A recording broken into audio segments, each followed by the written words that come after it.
Whoa, that's bright.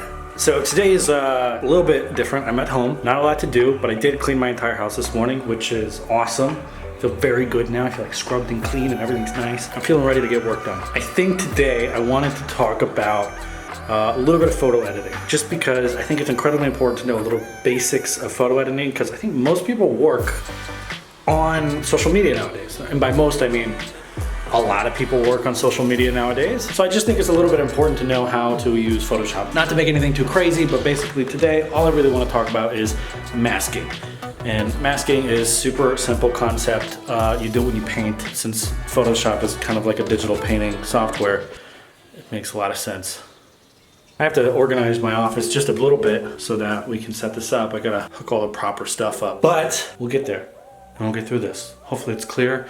If it's not, let me know and I can explain anything to you that you need, and even more advanced stuff if you're into it. I'll make more later of these types of videos. Look, we put these books just so we seem smarter than we really are. Kidding, I've read like all of the English ones. I've read 90% of them. I am smart. Okay, so we're just gonna work on the thumbnail of yesterday's video because it's the easiest example of something that I wanna try. I put it up on a group to get a little feedback on how it looks, and some people suggested some things that I wanna try out. I'm going to show you what that is. I believe I took this photo right here, and I just put it into Lightroom and did a little bit of Photoshop already just to get rid of all the stuff in the background that was here and annoying. But I want to try adding something else. So here in Photoshop, I just want to cut myself out here of this photo and maybe add a little bit of background blur, okay? And it's pretty easy to do because there's a bunch of really awesome tools that Photoshop has that will allow you to do it quickly. So you come up over here to your selection tools, and I like to use this object selection tool, which I believe is in the latest update of Photoshop, and it's amazing. Just gonna quickly outline me. Missed a little bit there, it's fine, we can fix it. And let Photoshop work for a minute, and boom. Now it's doing a really good job. You can see down here, a little bit screwed up there, a little bit in the back, that's super easy to fix. So, I'm gonna fix it by just going and clicking my quick selection tool. I'm gonna zoom in over here. I'm just gonna add those little bits in, maybe subtract that part out by holding Alt, and when I do that, you can see it gets the little minus symbol. Use that to minus out the parts I don't want, like here, and I'll just go along the border. Still not very clean. That's clean.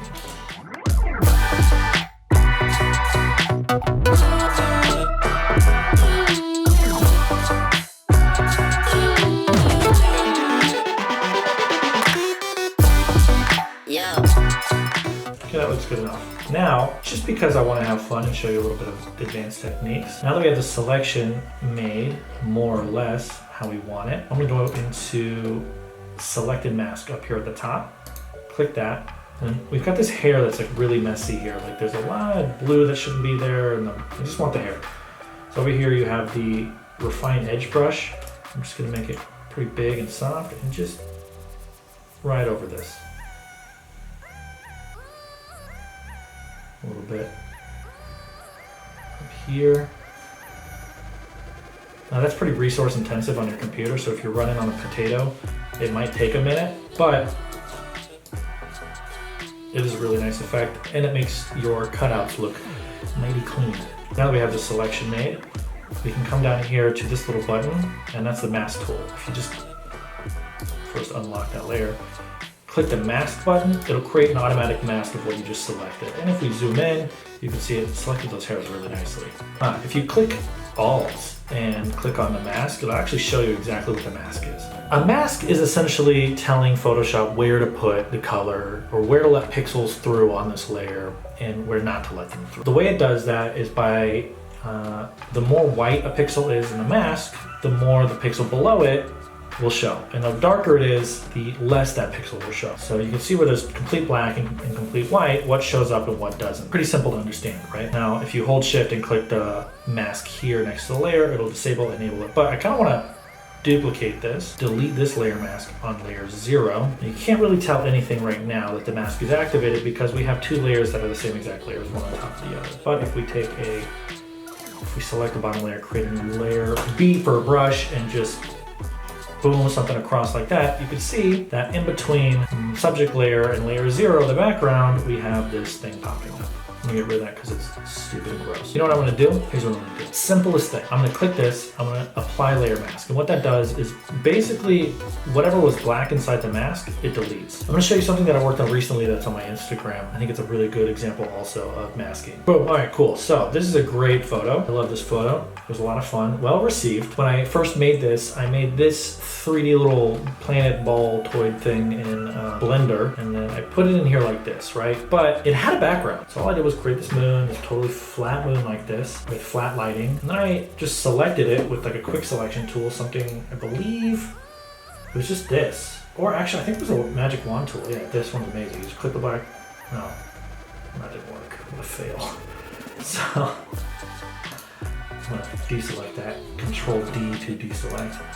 Gonna go into quick selection tool. I think I just went around and playing it like this. Which hopefully will work. Oh, you know why it's not working? Okay, here's a very important thing. When you're selecting stuff, make sure you have the right layer selected. I'm on the planet one, and I need to have this one selected. Now the magic wand tool should work perfectly. Boom. There you go. Now it's selected. Now if we go down here and we click this button, it'll create a mask automatically, which we've already done. Look at that, perfect mask. Boom.